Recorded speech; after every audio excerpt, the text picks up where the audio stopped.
오늘 본문 로마서 1장 15절에서 17절 말씀, 제목은 구원을 주시는 하나님의 능력입니다. 어떤 성도님이 계셨어요. 믿은 지 오래된 분이었거든요. 근데 이분이 시험에 너무 자주 드는 거예요. 너무너무 시험에 자주 드는 거예요. 그냥 그분이 시험에 들면 보통 뭐라고들 주변에서 얘기하면 아유 또 그럴 정도로 시험에 자주 들어요. 이분이 또 시험에 들었는데 그분이 시험에 들었다는 이야기를 듣고 한 분이 이렇게 얘기하더라고요. 아무래도 저분이 복음을 모르는 것 같다고. 복음을 알면은 저렇게 할 수가 없다고 그런 얘기를 해요. 물론 우리가 누군가의 신앙을 쉽게 판단할 수 없습니다. 하지만 예수 믿은 지 30년도 넘은 그런 분들한테서 복음의 향기가 전혀 느껴지지 않는다는 건 참 안타까운 일이 아닐 수가 없어요. 오늘 본문은 로마서입니다. 로마서는요, 바울 사도가 로마 교회 교인들에게 쓴 편지예요. 근데 그 편지에서 바울이 뭐라고 말하고 있습니까? 15절에 보니까 같이 한번 읽어볼게요. 시작. 그러므로 나는 할 수 있는 대로 로마에 있는 너희에게도 복음 전하기를 원하노라. 따라서 하시겠습니다. 로마에 있는 너희에게도 복음 전하기를 원하노라.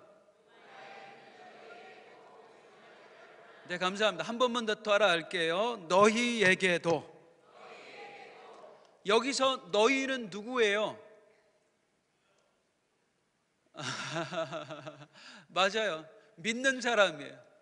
로마 교회 성도들을 향해서 하는 얘기예요. 이상하지 않아요, 여러분? 복음을 전하겠다는데 믿지 않는 사람들에게가 아니라 믿지 않는 사람들에게도 복음을 전할 뿐만 아니라 믿고 있는 너희에게도 복음 전하기를 원한다는 거예요. 다시 말씀드려요. 왜 그럴까요? 교회는 다니지만, 봉사는 하지만, 직분은 받았지만 그 중에 분명히 복음을 모르는 사람들이 있다는 겁니다. 오늘 본문을 가만 보면은요, 원어에는 있는데 우리말 성경에는 빠진 단어가 하나 있어요. 그 단어가 뭐냐면 가르입니다. 한번 따라 하실게요. 가르. 이 가르는 무슨 뜻이냐면 가루 아니에요. 가르예요. 왜냐하면이라는 뜻이에요. 왜냐하면 15절에 바울 사도가 뭐라고 했어요? 나는 할 수만 있으면 할 수만 있는 대로 할 수 있는 대로 로마에 있는 너희에게도 복음 전하기를 원하노라. 다음에 가르가 나와요. 16절 그 가르를 넣어서 한번 읽어볼게요. 시작. 왜냐하면 내가 복음을 부끄러워하지 아니하노니. 바울 사도가 이미 예수님을 믿고 있는 받았다고 말하는 성도들에게 뭐라고 말합니까? 나는 너희에게도, 이미 믿는다고 말하는 너희에게도 나는 복음을 전하기를 원한다. 왜냐하면 나는 복음이 부끄럽지 않기 때문이다. 왜 이렇게 말할까요? 그렇다면 나는 복음이 안 부끄러우니까 너희에게도 복음을 전하고 싶다는 얘기는, 아니 로마 교회 성도들은 복음을 부끄러워했다는 얘기잖아요. 복음을, 저들은 구원받았음에도 복음을 부끄러워하고 있으니 나는 너희에게 내가 부끄럽지 않은 이 복음을 전하고 싶다라고 말하는 거잖아요. 그게 왜 나오냐, 이 배경을 보면 17절도 한번 볼게요. 17절에 보면 복음에는 하나님의 의가 나타나서 믿음으로 믿음에 이르게 하나니 기록된 바 하고 바울 사도가 구약 성경을 인용합니다. 의인은 믿음으로 말미암아 살리라 함과 같으니라. 이 구절은요, 하박국 2장에서 바울이 따온 거예요. 하박국의 성경 구절을 바울이 인용하고 있는 거예요. 왜 복음이 부끄럽지 않다라고 말하면서 이 하박국 선지자의 말씀을 인용하고 있을까요? 하박국 당시에 믿는 사람들의 외침이 뭐였어요? 왜 믿는 우리 백성이 이런 고통을 당해야 합니까? 왜 하나님의 선민인 우리가 남의 나라가 포로가 되어서 이렇게 핍박을 당해야 합니까? 였어요. 하나님을 믿지 않는 저들은, 우상을 섬기는 저들은 저렇게 잘 먹고 잘 사는데 왜 하나님을 믿는 우리의 논밭에는 식물이 없고 왜 우리네 외양간은 텅텅 비어있는 것입니까? 하나님이 정말로 살아계신다면 어찌 우리에게 이럴 수 있습니까? 였어요. 한마디로 말하면 하박국 시대는요, 예수는 아니죠, 하나님을 믿는 이스라엘 백성들이 하나님을 믿지 않는 이방인들에게 그 믿음을 부끄러워했던 시기예요. 그런 저들에게 하나님의 음성을 들었던 하박국 선지자가 외쳤지요. 의인은 믿음으로 말미암아 살리라. 그 외침을 지금 바울 사도가 똑같이 외치고 있는 거예요. 왜냐하면 가르, 지금 로마 교회 교인들도 그 하박국 선지자 당시의 상황과 비슷했거든요. 이 당시에 로마 교회 성도들을 황제 클라우디우스가 엄청나게 핍박을 했습니다. 그래서 저들은 로마에서 예수 믿는다는 이유로 다 쫓겨났어요. 그 쫓겨난 성도들 중에 대표적인 인물이 브리스겔라와 아굴라 같은 사람들이에요. 그렇게 몇 년 동안을 쫓겨나서 살다가 이제 종교 정책이 완화됐습니다. 그래서 다시 로마로 들어오게 된 거예요. 그래서 로마에 함께 모여 교회를 이루고 살아가는데 한번 생각해 보세요. 저들의 삶이 어땠을까 하고요. 몇 년 만에 돌아왔습니다. 그랬더니 떠나 있는 동안 저들의 삶의 터전이 다 없어져 버린 거예요. 마치 지금 이번에 포항에서 지진이 났는데 지진 때문에 또 홍수 때문에 삶의 터전을 하루아침에 잃어버린 사람들이 있잖아요. 저들이 무려 몇 년 동안 나갔다가 돌아오니까 그동안 내가 그토록 힘들게 마련해 놨던 내 집도, 내 밭도, 내 직장도, 내 상가도 그동안 이뤄놓은 게 다 없어져 버린 거예요. 주변 사람들이 뭐라고 말했을까요? 친척들, 안 믿는 친척들이 뭐라고 얘기했겠어요? 예수 믿으면 구원 받는다며, 예수 믿으면 복 받는다며. 그래서 지금 어떻게 됐는데?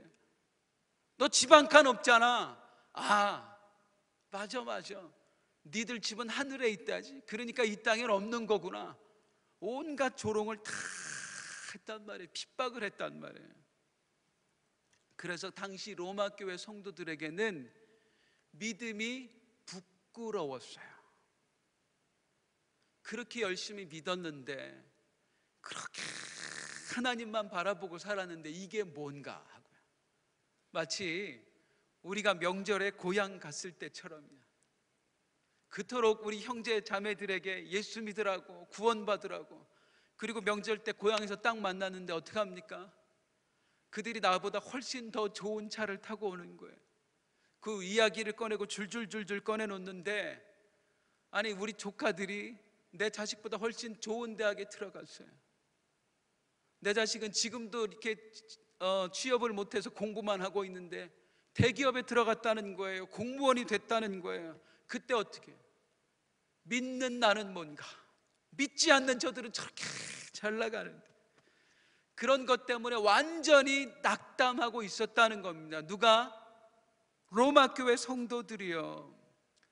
그 낙담하고 있는 성도들을 향해, 복음을 부끄러워하고 있는 저들을 향해 오늘 바울 사도가 외치는 것입니다. 성도들아, 믿는 게 부끄럽냐? 이웃과 친구들의 조롱이 그렇게 힘겹냐? 나는 말이다, 나는 이 복음이 전혀 부끄럽지 않다. 아니, 나는 오히려 복음이 너무나 자랑스럽다. 나는 예수 믿는 게 너무너무 행복하고 좋다. 그래서 나는 할 수만 있으면 로마에 가서 믿지 않는 자들 뿐만 아니라 믿고 있는 너희에게도 내가 깨달은 복음, 내가 믿는 복음을 전하고 싶다. 그래서 이 엄청난 복음의 진리 앞에서 다시 너희 믿음이 굳세게 세워지기를 소망한다. 내가 믿는 이 복음, 내가 깨달은 복음 너희도 알게 된다면 너희도 틀림없이 형편이 어렵지만 그것을 뛰어넘는 믿음의 승리자가 될 수 있을 것이다. 그 말인 거예요. 그리고 17절에 이어서 하는 말이 뭐예요? 오직 의인은 믿음으로 말미암아 살리라. 그렇게 외치고 있는 거예요. 내가 복음을 부끄러워하지 아니하노니. 한번 따라 하시겠습니다. 내가 복음을 부끄러워하지 아니하노니. 이 말은요, 단순히 뭐 전도하다가 뭐 창피하고 뭐 그런 차원의 말이 아니에요.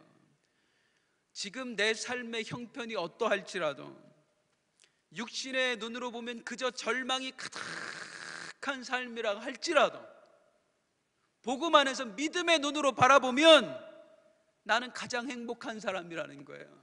나는 가장 복받은 사람이라는 거예요. 그리고 나는 이것이 너무나 자랑스럽다, 너무나 알려주고 싶다, 그렇게 선언하고 있는 거예요. 사랑하는 성도님들, 우리 성도님들께서는 지금 여러분이 처하고 있는 그 형편을 어떤 눈으로 바라보고 계십니까? 혹시 여전히 세상적인 시각으로 내 삶을 바라보고 있는 거 아닌가요? 뭐 연봉이 얼마인데, 내가 지금 몇 평짜리 집에 살고 있는데, 학교는 어디 나왔는데, 우리 자식은 어떤데, 이 세상적인 시각에만 내가 사로잡혀 살면은요, 어쩌면 이 로마 교회 성도들처럼, 하박국 시대의 이스라엘 백성들처럼 우리는 믿음이 부끄러울 수도 있어요. 후회될 수도 있고요. 하지만 우리는 분명히 믿습니다. 우리는 이 땅을 살아가지만 하늘을 보며 사는 사람들입니다. 이 땅은 우리가 머물 곳이 아니에요. 우리 잠깐 머물 곳이, 영원히 살 곳이 아니에요. 우리는 나그네예요. 우리는 천국의 백성입니다. 우리의 본향은 하늘에 있어요. 그걸 영적인 눈이 열려야만 볼 수 있는 거예요. 이 영적인 눈이 어떻게 열려요? 복음이 열어줍니다. 복음만이 그 영적인 눈을 열어줄 수 있습니다. 그래서 이 복음을 마음판에 확실하게 새기면서 사는 사람은요, 세상 풍파에 쉽게 흔들리지 않아요. 오히려 풍파가 거세게 몰아칠수록 그 믿음이 더 견고해집니다. 우리 믿음이 왜 흔들려요? 많은 이유가 있어요. 환경 때문일 수도 있어요. 그런데 꼭 환경 때문이 아니라고요. 바람이 불어와서 흔들리는 게 아니라고요. 내 안에서, 내 중심에서 복음이 흐려졌기 때문에 흔들리는 거예요. 바울은 그 흔들리는 성도들을 향해서 외쳤다고요. 내가 복음을 부끄러워하지 아니하노니. 사랑하는 형제들아, 부끄러워하지 마라. 우리가 믿는 복음은 이 땅의 모든 것을 초월하는 엄청난 거야. 그리고 그 엄청난 복음에 대해서 설명하는 거예요. 로마서 전체를 통해서요. 이 복음은 1장 16절 한번 더 읽어볼까요? 시작. 내가 복음을 부끄러워하지 아니하노니 이 복음은 모든 믿는 자에게 구원을 주시는 하나님의 능력이 됨이라. 먼저는 유대인에게요, 그리고 헬라인에게로다. 할렐루야. 복음이 무엇이라고? 모든 믿는 자에게, 우리들에게 구원을 주시는 하나님의 능력이 되는 줄로 믿습니다. 이 바울 사도가 확신했던 하나님의 능력이 되는 복음, 오늘 그것을 함께 우리 성도님들과 나누고 싶어요. 우리가 무엇 때문에 흔들리든지 환경이 바뀌어서 우리가 제자리를 찾는 게 아닙니다. 내 중심이 새로워져야 됩니다. 무엇으로? 복음으로요. 그래서 그 말씀을 함께 나누고 싶어요. 엄청난 복음이지만 다 나눌 수는 없습니다. 두 가지로 이 복음을 오늘 설명을 좀 해보고 싶은데, 내가 받은 구원에 대해서, 내가 받은 구원이 과연 어떤 것인가에 대한 것을 먼저 나눠보고 싶고요. 두 번째, 구원을 주시는, 그 구원을 주시는 하나님의 능력이라는 게 도대체 무엇인가, 이 두 가지를 알아보겠습니다. 먼저 구원이라는 무엇인가. 구원이란 무엇인가. 우리 성도님들께서는 구원받았다라고 생각하시는데, 믿으시죠? 내가 구원받았다라고 믿으시는데 무엇으로부터 구원받았다고 생각하세요? 흔히들 구원받았다라고 얘기하면 지옥 가게 될 뻔한 내가 천국 가게 됐다라는 것만 생각을 해요. 그런데 구원은 그렇게 단순하지 않습니다. 겨우 그 정도 차원이 아니에요. 물론 지옥 가게 된 내가 천국 가게 되었다, 이것도 구원입니다만 그 정도의 차원으로 생각하면 우리 구원이 너무 시시해요. 그래서 우리의 구원이 무엇인가, 우리가 무엇으로부터 구원받았는가를 짧게, 긴 시간이 아니기 때문에 4가지로 한번 살펴보도록 하겠습니다. 첫 번째, 우리는 무엇으로 구원받았는가? 우리는 죄의 권세자로부터 구원받았습니다. 따라 하시겠습니다. 죄의 권세자로부터. 우리는 다시 말하면 죄의 권세자인 사탄으로부터 구원받은 거예요. 본래 우리는 하나님의 자녀였습니다. 그런 우리가 하나님을 거역함으로 말미암아 마귀의 자녀, 마귀의 종이 되었던 거예요.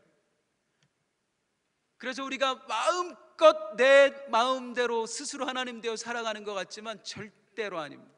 우리는 마귀가 조종하는 대로 살 수밖에 없는 그런 존재가 되었었습니다. 한 젊은이가 아주 심각한 일이 생겨서 점을 보러 무당을 찾아갔어요. 그랬더니 이 무당이 딱 눈치가 보니까 뭐 점집에 오는 사람이 뭐 좋은 일로 오겠어요. 딱 왔는데 첫 마디가 그거였어요. 집 앞에 감나무 있지? 그러니까 이 젊은이가 아니요? 근데 무당이 눈이 살짝 흔들리는 거예요. 그러더니 아니 지금까지 살아왔던 집에 감나무 있었잖아. 그래서 없었는데요. 그러면 저기 동네에 있지? 우리 동네에도 감나무 없는데요. 그랬더니 그때 무당이 이렇게 얘기했대요. 있으면 큰일 날 뻔했어. 가짜 무당이죠, 가짜 무당. 그런데 가끔 진짜 무당이 있어요. 진짜 무당이. 저는 우리 담임 목사님께서 해주신 이야기를 참 인상 깊게 들었는데, 신학교 다닐 때에 이 레포트를 쓰시느라고 이제 무당을 찾아가신 적이 있었나 봐요. 근데 진짜 무당이었대요. 진짜 신내림을 받고 뭐 어떤 영적인 그런 능력을 나타내는 그런 무당이에요. 그래서 무당에게 이제 인터뷰를 요청을 하고 이렇게 대화를 나누는 중에 무당이 그런 말을 하더래요. 예수 믿으시라고 하니까 나도 너무너무 힘들다고. 귀신 섬기는 게 잠을 못 잔다고 그러더니 잠이 들만 하면 귀신이 깨운대요. 불상이 틀어졌으니까 똑바로 해놓고 자라. 시계가 지금 약간 삐뚤어졌으니까 그거 똑바로 해놓고 자라. 그 귀신들의 요구 때문에 잠을 잘 수가 없노라고. 그래서 예수 믿으세요 했더니 이 귀신의 소나기를 벗어날 수가 없습니다. 나도 너무너무 벗어나고 싶은데 놔주질 않습니다 라고 얘기를 하더래요. 놔주지 않고 조종하지요. 우리의 과거가 그러했다는 것입니다. 마귀가 우리를 휘어잡고 놓아주질 않은 거예요. 그리고 자기 마음대로 조정하면서 우리를 부린 거예요. 그 마귀가 우리를 어떻게 부렸는지 나와 있는 게 갈라디아서 5장 20절 21절.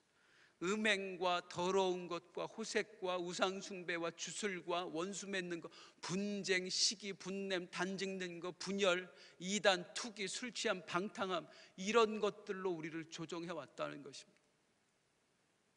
그런데 이 하나님의 은혜가, 우리 하나님의 능력이 우리를 그 마귀의 권세로부터 건져내신 줄로 믿습니다.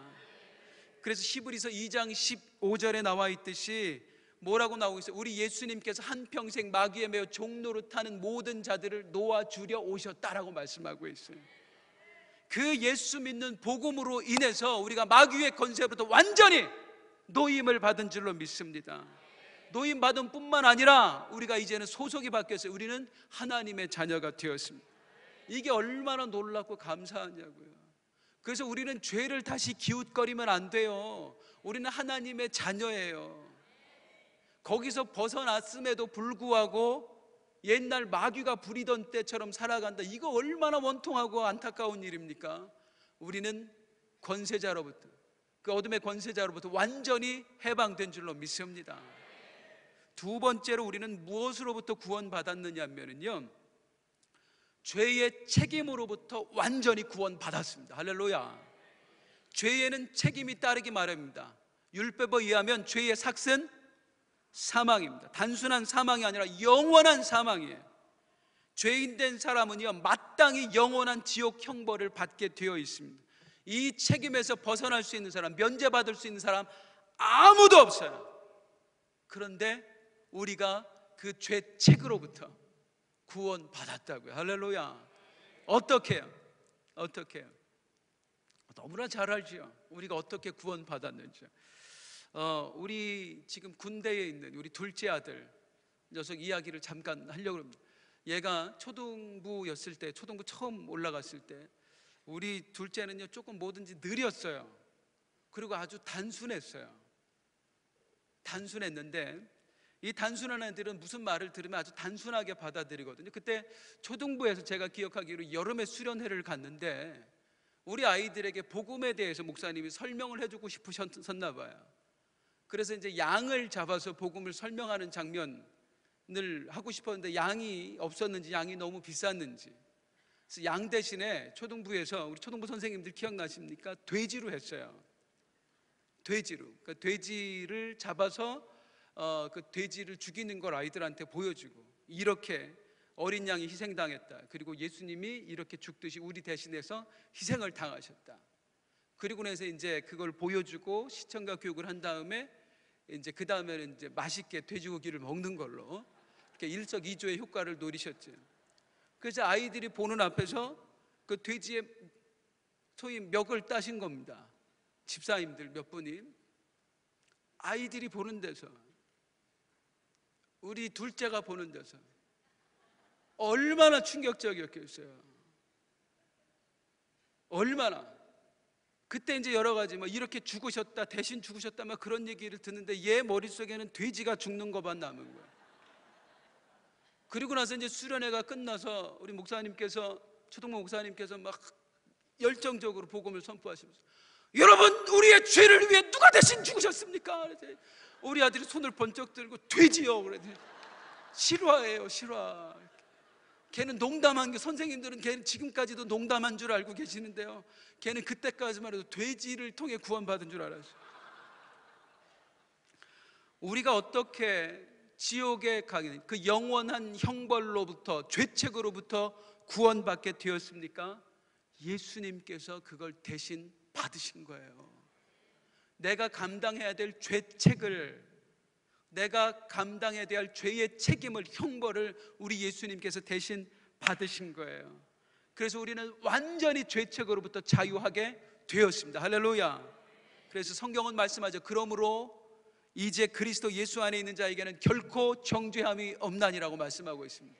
할렐루야. 옆에 분에게 말씀하세요. 나는 정죄함이 없습니다. 나는 정죄함이 없습니다. 세 번째로 우리의 구원은요, 우리는 죄의 오염으로부터 구원받고 있습니다. 할렐루야. 제가 뭐라고 말씀드렸죠? 죄의 오염으로부터도 중요합니다만 그 다음은 더 중요합니다. 죄의 오염으로부터 구원받았다가 아닙니다. 구원받고 있습니다. 이건 아주 중요한데요, 우리의 구원은 시간으로 단계를 나눌 수가 있어요. 오늘 말씀은 중요합니다. 복음을 영접하는 순간 우리는 사단의 권세로부터 벗어나서 하나님의 소유가 되었습니다. 첫 번째로. 그리고 두 번째로 또한 우리는 죄의 책임으로부터, 그러니까 지옥 형벌로부터 완전히 자유하게 되었습니다. 이거는 된 거예요. 과거에 이루어진 구원이에요. 그런데 구원은 과거에만 있지 않아요. 우리는 또한 현재에도 죄의 오염으로부터 계속 구원받고 있는 중이에요. 이걸 잘 이해하셔야 돼요. 구원받고 있는 중이다. 우리는 구원받는 순간 바로 천국으로 가는 게 아닙니다. 우리는 여전히 이 땅에 머물러 살고 있어요. 물론 우리의 소속은 바뀌었어요. 우리의 시민권은 바뀌었어요. 우리는 더 이상 이 땅의 백성이 아니에요. 지옥 백성이 아니에요. 우리는 천국 백성이 되었습니다. 하지만 우리 육신에는 여전히 죄의 찌꺼기들이 남아있어요. 그래서 사도 바울은 뭐라고 말하냐면 로마서에 보면은 죄의 몸을 멸하라 라고 말씀하고 있어요. 그리고 또 이건 함께 읽어보고 싶은데 로마서 8장 13절 읽어볼게요. 시작. 너희가 육신대로 살면 반드시 죽을 것이로되 영으로서 몸의 행실을 죽이면 살리니. 영으로서 몸의 행실을 죽이면 살리니. 영으로서 몸의 행실을 죽이라. 그러니까 우리에게 아직도 남아있는 몸의 행실이 있다는 것입니다. 구원받았지만, 그래서 우리가 흔히 듣는 말이 뭐예요? 공사 중이라는 거예요. 공사 중. 우리는 지금 구원받았지만 동시에 또 구원받고 있는 중이라고요. 이미 구원받은 우리가 무엇으로부터? 사단의 권세로부터, 그리고 죄책으로부터 구원받은 우리가 그 구원의 백성의 모습에 합당하게 만들어져 가고 있다. 공사 중입니다. 따라서 하실게요. 나는 공사 중입니다. 옆에 분에게도 한번 말씀하실게요. 나는 공사 중입니다. 나를 이해 좀 해주십시오. 그래서 일터에서 돌아오면 이미 아침에 목욕을 하고 갔어도 우리 막내 녀석이 저녁에 목욕을 안 해요. 그래서 내가 뭐라고 하면 늘 하는 얘기가 아침에 목욕했어요 라고 얘기해요. 근데 여전히 더럽죠. 왜? 나갔다 왔으니까요. 우리가 이미 아침에 목욕하듯이 우리가 이미 구원받았지만 일터에서 돌아온 사람들이 손과 발을 씻듯이 우리가 어디서 살아가요? 이미 구원받았지만 하루 종일 죄의 진흙 구덩이를 막 뒹굴면서 살아간단 말이에요. 그래서 나도 모르는 사이에 육신이 죄로 덮여져 있어요. 아주 더럽혀져 있어요. 그래서 성경은 뭐라고 표현해요? 이미 목욕한 자라 할지라도 뭐예요? 발을 씻어야 된다라고 얘기하고 있어요. 이미 구원받았다 할지라도 이 몸에 묻어있는 죄의 오염물을 씻어야 된다. 그래서 다듬어져 가야 된다. 이걸 또 다른 구원, 성화라고 이야기합니다. 그래서 우리는 이미 구원받았습니다. 다시요. 무엇으로부터? 죄의 권세자로부터 구원받았고 죄의 책임으로부터 구원받았지만 또한 우리는 죄의 오염으로부터 구원받고 있는 거예요. 그래서 누군가를 함부로 판단하면 안 되는 거예요. 저게 구원받았어? 라고 판단하실 이유가 없어요. 복음을 아는 거야 라고 말하실 이유도 없어요. 되어가고 있는 중인 거예요. 마지막으로 우리의 구원, 우리는 무엇으로부터 구원받는가 할 때에 우리는 장차 우리의 죽을 몸도 구원받을 것입니다. 이건 미래의 구원이에요. 우리가 구원을 얻었지만 그건 영이에요. 몸은 아직 아닙니다. 그래서 지금 우리가 죽으면 우리의 영만 천국에 가요. 우리의 몸은 아니에요. 우리의 몸에는 죄의 어떤 요소들만 남아있는 것뿐만 아니라 우리의 몸은 장차 썩을 몸이에요. 죽을 몸이에요. 그런데 하나님께서는 놀라운 계획을 가지고 있으니 이 우리의 죽을 몸, 썩을 몸까지도 구원하실 계획을 가지고 있다는 겁니다. 로마서 8장 11절 말씀 함께 읽겠습니다. 시작. 예수를 죽은 자 가운데서 살리신 이의 영이 너희 안에 거하시면 그리스도 예수를 죽은 자 가운데서 살리신 이가 너희 안에 거하시는 그의 영으로 말미암아 너희 죽을 몸도 살리시리라. 할렐루야. 또한 로마서 8장 23절도 읽어볼게요. 소망을 가지고 있습니다. 시작. 그뿐 아니라 또한 우리 곧 성령의 처음 익은 열매를 받은 우리까지도 속으로 탄식하여 양자 될 것 곧 우리 몸의 속량을 기다리느니라. 할렐루야. 천국 가고 싶으세요? 왜 이렇게 소리가 작지요? 천국 가기를 소망하십니까? 그리스도인은 죽음을 두려워하는 사람들이 아닙니다. 우리는 미래의 구원을 이미 보장받고 사는 사람들이거든요. 그때에 가장 즐거울 일이 뭘 것 같으세요? 더 이상 내가 고통당하지 않아도 되는 거? 내가 이제 영생 복락을 누리며 살게 된 거? 전 우리 목사님, 담임 목사님 말씀에 전적으로 동의합니다. 천국에 가는 순간 이 육신의 죄와 완전히 결별한다는 거예요. 전 그게 너무나 기다려져요. 아무리 떨쳐내려고 해도 떨쳐지지 않는 죄성이 나한테 남아있는데 그게 너무나 괴로운데 하나님이 이 죽을 몸도 이미 구원하시겠다고 말씀하고 있는 거예요. 우리는 구원받을 것입니다. 그래서 예전에 제가 우리 어머니 따라서 하늘산 기도원에 막 방학 때 가고 그러면은요, 그 하늘산 기도원에 계셨던 분이 누구냐면 이천석 목사님이세요. 그분은 상이용사 출신입니다. 다리 한쪽이 없으세요. 총탄을 맞아서 절단을 하셨거든요. 이 허벅지까지 없으세요. 그래서 그분 어릴 때 제 기억에 나는데 고무다리를 이렇게 끼우고 말씀을 전하셨어요. 기도원 보통 말씀 전하면 하루 막 2시간, 3시간, 그것도 하루에 2번, 3번 그렇게 말씀을 전하시잖아요. 그리고 이제 목요일 같은 때는 은사 집회하면서 막 거기 모인 수천 명을 이렇게 안수하고 다니시는데, 그러다 보면 어찌 때는 그분 이렇게 바지에 피가 배어 나와요. 이 다리하고 고무다리, 그 진짜 다리하고 그 고무다리 사이에 마찰이 오면서 거기서 피가 배어 나오는 거예요.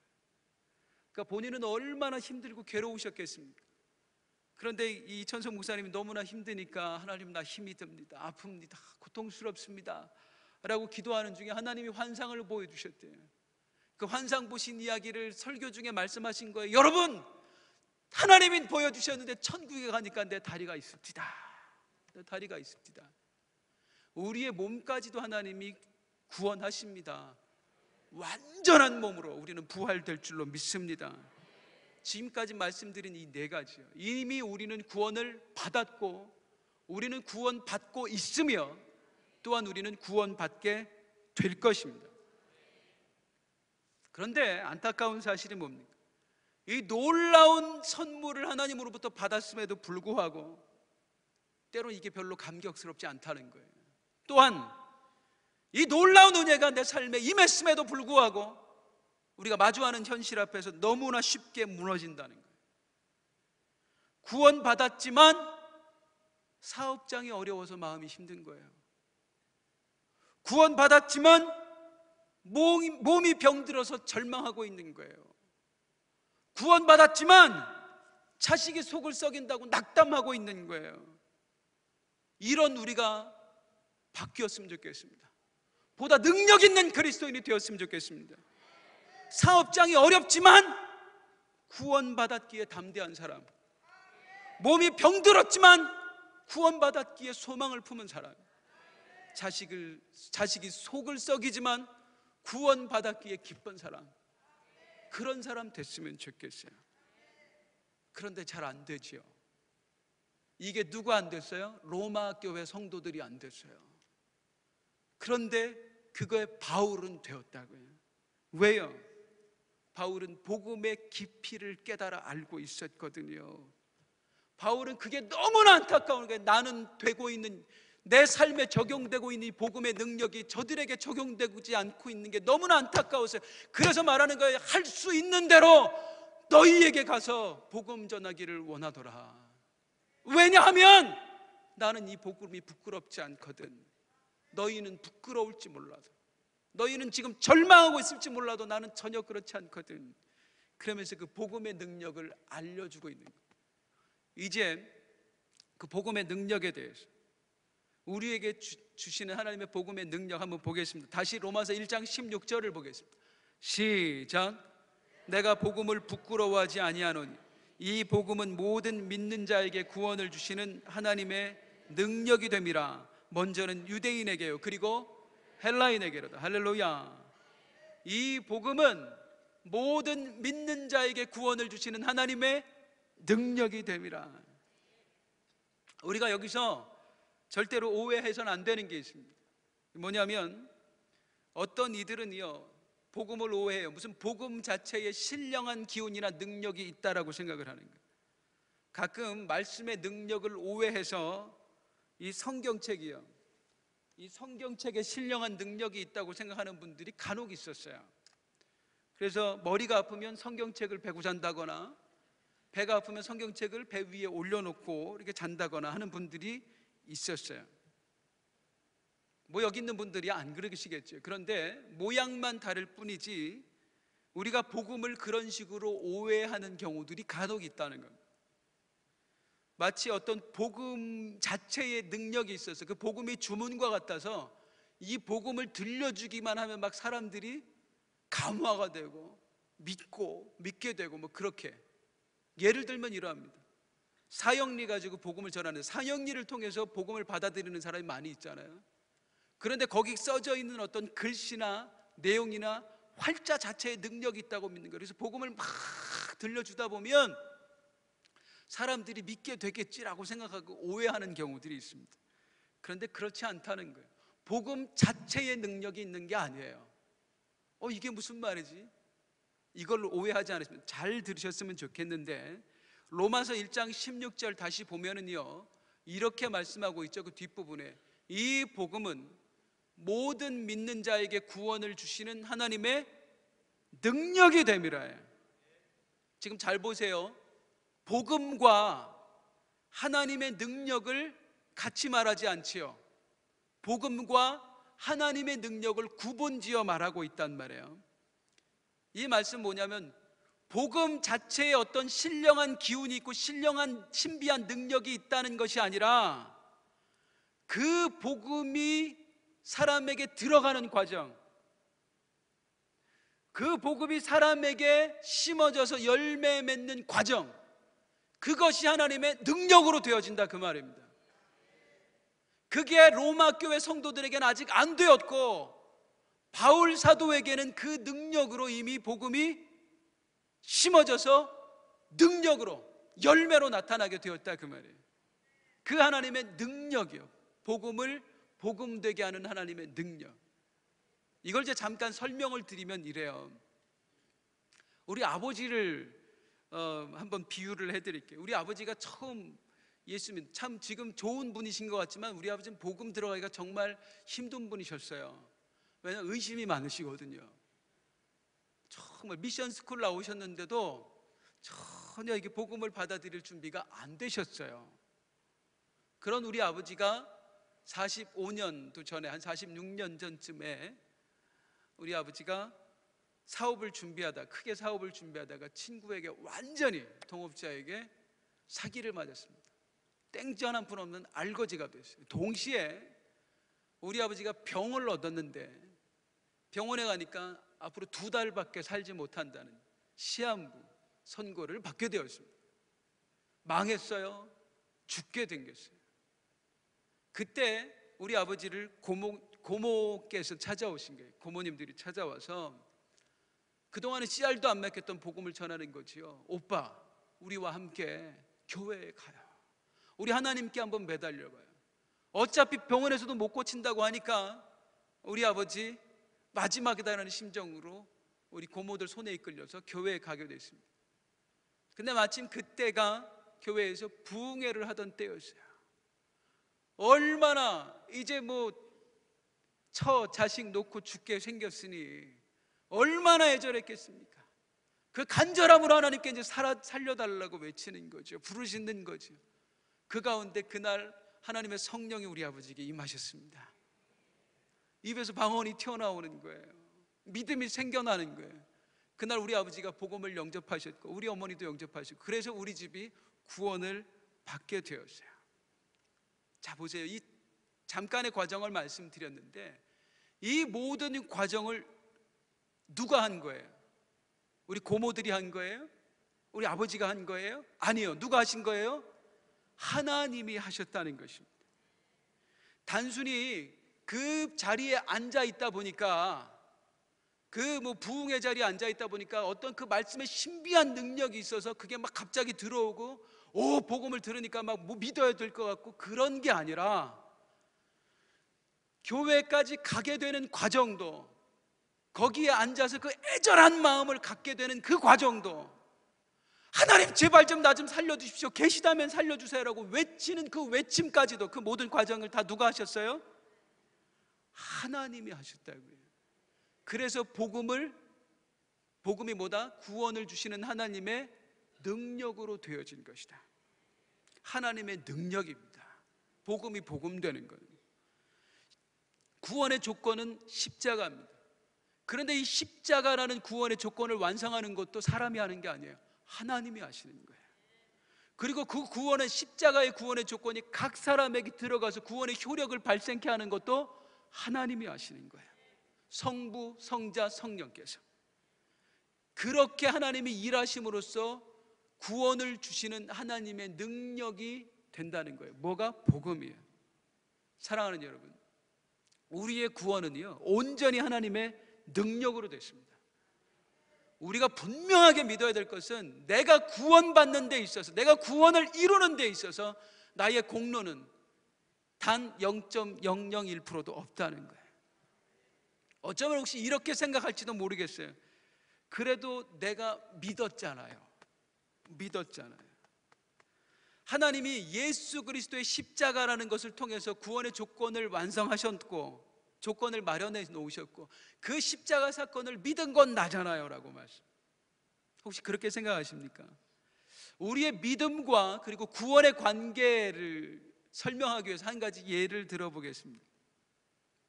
혹시 남자분들 그 프로그램 되게 좋아하시던데, TV 프로그램에 그 나는 자연인이다. 거기 보면 참 때로는 부럽기도 하고요, 신기하기도 하고요, 뭐 그래요. 그런데 이제 그 나는 자연인이다에 나오는 그런 분들처럼 아주 오지에, 깊은 산속 오지에 한 60년째 살고 있는 할아버지가 있다고 생각을 해보잔 말이에요. 그 할아버지를 이제 윤택이 찾아가듯이 이 유호승이가 대신 찾아갔어요. 머리 크기는 비슷하네요. 그래서 제가 그 노인을 만나서 지금 세상 돌아가는 이야기가 60년 동안을 떨어져 있었으니까 지금 사회가 어떻게 돌아가지를 다 얘기해 줬어요. 그렇게 얘기하는 중에 제가 뭘 설명을 했냐면, 서울에 가면 롯데 월드타워라는 게 있는데 115층이나 됩니다 라고 얘기를 했더니 이 노인이 도무지 믿질 않는 거예요. 왜 60년 전에 그 서울을 생각하니 115층짜리가 말이 됩니까? 말도 안 된다고, 무슨 그런 게 어딨냐고. 아무리 설명을 해도 믿지를 않는 거예요. 그래서 제가 어떻게 했느냐면, 안 되겠네요, 저랑 같이 갑시다 해서 그 할아버지를 제 차에 태웠어요. 그리고 오는 길에 밥을 사 먹여가면서 그분을 달랬습니다. 그리고 마침내 차를 타고 그분을 잠실에 내려드렸어요. 그랬더니 이 노인이 롯데 월드타워를 직접 자기 눈으로 보게 되었습니다. 그리고 노인의 입에서 나온 이야기, 내가 이제야 당신의 말을 믿겠소. 자, 여기까지 보고 한번 질문을 해볼게요. 이 노인이 스스로 믿은 거예요, 아니면 제가 믿게 한 거예요? 제가 믿게 한 거죠. 우리의 믿음이 그러하다는 겁니다. 내가 스스로 잘나서 내가 믿은 게 아니에요. 내가 깨달아서 믿은 게 아니에요. 하나님께서, 나를 너무나 사랑하시는 하나님께서 여러 가지 상황 가운데 역사해 주신 거예요. 그 능력을 베풀어 주신 거예요. 구원의 조건을 마련해 놓고 그 구원의 조건을 내 마음속에 담기까지 그 모든 과정을 하나님이 하셨어요. 무엇으로? 하나님의 능력으로요. 때로는 옆집 사람으로 하여금 나를 가엾게 여기게 만들었어요. 내가 저 아줌마를 교회에 데리고 가야 되는데, 나로 하여금 힘든 일이 생기게 하셔 하나님이 나로 하여금 기도하게 만들어 주셨어요. 그 기도 가운데 응답도 주셨고요, 기적도 경험하게 해주셨고요, 많은 간증거리들도 주셨어요. 그런 가운데 그 하나님의 능력으로 내 믿음을 만들어 가시는 거예요. 그래서 믿음은 내가 가진 것이 아니라 하나님의 선물이라고 말하지 않습니까? 그래서 믿음이 있다고 자랑할 것도 없고요, 믿음이 없다고 얕볼 필요도 없어요. 이 믿음마저도 내가 가진 것이 아니라 하나님이 주신 것이니까. 믿음이 약한 사람을 보면 중보해 줘야 되는 거예요. 다시 말씀드립니다. 구원에 있어서 우리가 한 일은 아무것도 없습니다. 전적으로 누가 하신 일이에요? 하나님. 하나님의 능력으로 되어진 것입니다. 나는 전적으로 무능했어요. 아무것도 할 수 없는 존재였어요. 그 무능한 나에게 하나님이 은혜를 베풀어 주신 거예요. 이 내가 전적으로 무능하다라는 걸 너무나 잘 표현하고 있는 게 바로 에스겔 골짜기의 마른 뼈 환상입니다. 하나님이 에스겔을 골짜기에 세우셨어요. 그리고 바라보게 하셨더니 에스겔이 눈을 열어보니까 마른 뼈다귀가 가득했다는 겁니다. 그 마른 뼈가 누구예요? 구원받기 전에 나였다는 거예요. 그 마른 뼈에게 무슨 소망이 있겠습니까? 아무리 거기서 복음을 외친들, 예수 그리스도가 당신을 위해 죽으셨습니다, 뭐 하셨습니다 라고 외친들, 그 마른 뼈가 살아나겠습니까? 안 돼요. 그런데 거기에 무엇이? 하나님의 능력이 임하는 거예요. 하나님의 기운이 들어가는 거예요. 성령의 바람이 불어오는 거예요. 그랬더니 어떻게 되니까 그 마른 뼈가 맞춰져요. 따그닥 따그닥 따그닥 맞춰지는 거예요. 마른 뼈에 살이 차오르기 시작합니다. 콸콸콸 피가 돌기 시작을 했어요. 눈을 떠 보기 시작합니다. 귀를 열어 듣기 시작합니다. 그때의 복음이 들려지니 믿어지고 아멘이 나오게 되었다는 거예요. 다시 이걸 우리 아버지에게로 적용을 해볼게요. 어떻게 됐어요? 우리 아버지에게 있어 마른 뼈와 같은 그 심령, 그런데 그 뼈를 맞춰주는 과정이 있었어요. 그게 뭐예요? 사기 맞는 거였어요. 살이 차오르는 과정이 있었어요. 그게 뭐예요? 시한부 인생이라는 선고를 받는 거였어요. 그런데 그 과정 하나하나가 마른 뼈 입장에서 너무나 아픈 거예요. 너무나 고통스럽고요. 그런데 그 과정을 통해서 눈이 떠지는 거죠. 영적인 눈이. 그 과정을 통해서 영적인 귀가 열려지는 거예요. 생명의 복음이 들려왔을 때 그게 받아들여지는 거예요. 이게 우리 모두의 삶 가운데 일어난 일 아닙니까? 주님이 하신 겁니다. 구원은 주님이 하시는 거예요. 내가 믿은 것이 아니라 하나님이 하시는 거예요. 하나님의 능력으로 된다. 이게 왜 그렇게 중요하냐면, 하나님의 능력으로 된다는 게 왜 이렇게 중요하냐면, 아까도 말씀드렸지만 우리의 구원이 단계적으로 일어나기 때문에 시간을 두고. 무슨 말이냐? 우리 구원이 과거에만 있었다면 사실 이게 그렇게 중요하진 않아요. 그런데 우리는 과거에 구원받았을 뿐만 아니라 지금도 구원받고 있는 중이라고요. 지금도. 무엇으로부터? 죄의 오염으로부터. 그렇다면 하나님이 우리를 구원하시기 위해서 행하셨던 일이요, 하나님의 능력으로 무엇을 하셨죠? 마른 뼈와 같은 우리를 따그닥 따그닥 맞추게 하셨어요. 어떤 이에게는 사기 맞는 일로, 어떤 이에게는 너무나 큰 아픔으로, 또 살이 차오르게 하셨어요. 어떤 이에게는 질병에 걸려 죽음이라는 선고를 받게 되고, 어떤 이에게는 내가 그토록 사랑했던 사람들에게 외면을 받게 만들면서요. 그렇게 탁탁탁탁 구원을 이루시는데, 과거의 뿐만이 아니라 하나님은 지금도 구원을 이루시는 과정이라고요. 하나님이 우리를 죄의 권세자로부터 건지셨고 죄의 책으로부터 건지셨어요. 그 여러 가지 마른 뼈를 살리시는 과정으로. 그 일은 예전에 끝난 사건만이 아니라 지금도 계속되고 있다는 겁니다. 하나님은 우리를 현재 구원하고 있는 중인 줄 믿으십니까? 그런데 현재의 구원도 하나님은 그런 방식으로 이루어 가시는 거예요.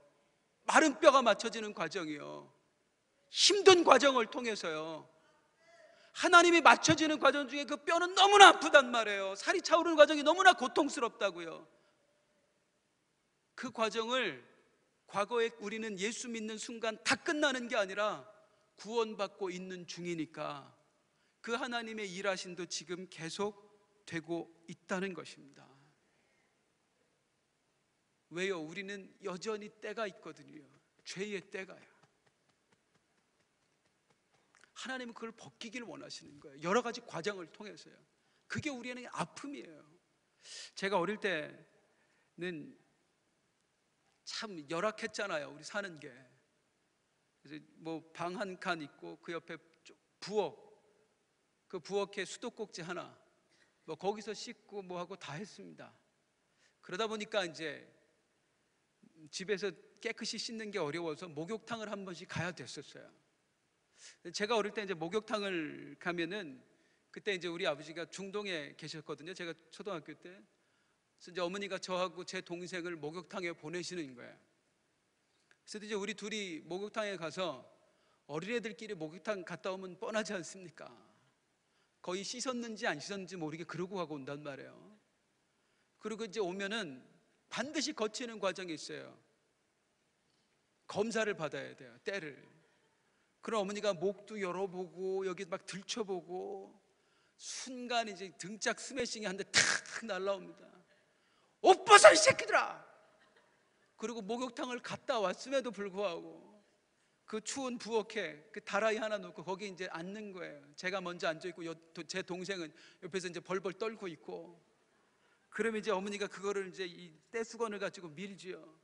이놈의 새끼야, 내가 이러라고 이 새끼야, 돈을 줘가지고 너를 목욕탕을 보낸 줄 아느냐, 이놈의 새끼야, 돈이 아까워서 내가 이놈의 새끼야, 뭐 막. 그때도 랩을 하신 것 같아요, 우리 어머니가 보니까. 그렇게 막 해서 그놈은 얼마나 아픈지 몰라요. 그 떼 벗기는 게 얼마나 아픈지 몰라요. 이럴 줄 알았으면 미리 좀 잘 벗기고 올 걸. 미리 잘 벗기는 게 돼야 안 돼요.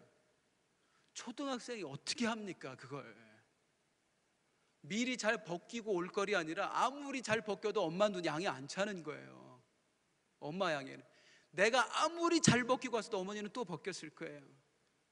우리가 그렇다는 거예요. 내 죄에 오염된 이것들이 우리가 벗길 능력이 없어요. 왜냐하면 우리 영적인 어린아이와 같아서 벗기고 벗겨도 하나님 눈에는 또 보이는 거예요. 그래서 하나님은 우리를 계속해서 구원하고 계시는 거예요. 그 과정이 우리는 너무 아픈 거지요. 야 이놈의 새끼야, 내가 이러려고 막 그 벗길 때마다 너무 아픈 것이. 그 과정들이 믿는 자의 삶의 고난으로 나타나는 것입니다. 이게 우리에게는 고난이고 하나님 보시기에는 뭐예요? 연단인 거예요. 때를 벗기는 거죠. 다시 마음 새기시기 바랍니다. 우리는 구원받았고 구원받고 있는 중이에요. 그래서 연단 받을 수밖에 없어요. 때로 고난에 대해서 어떤 이들은 이렇게 얘기해요. 하나님이 더 큰 축복을 주기 위해서 우리를 고난을 주신다고요. 이 말은 반만 맞아요. 반은 맞고 반은 틀린 말이에요. 왜냐하면 더 큰 축복 맞아요. 그런데 하나님이 주시고자 하는 더 큰 축복은 이 땅의 축복이 아닙니다. 영적인 축복이에요. 더 정확하게 말하면 때를 벗겨서 나로 하여금 예수님 닮게 하기 위하여서 하나님은 때 벗기시고 나를 연단하시는 거예요. 그 과정에 우리는 너무나 고통스럽죠. 지난주에 저한테 메일이 한 통 왔습니다. 그 메일에 뭐라고 써 있었냐면 오빠.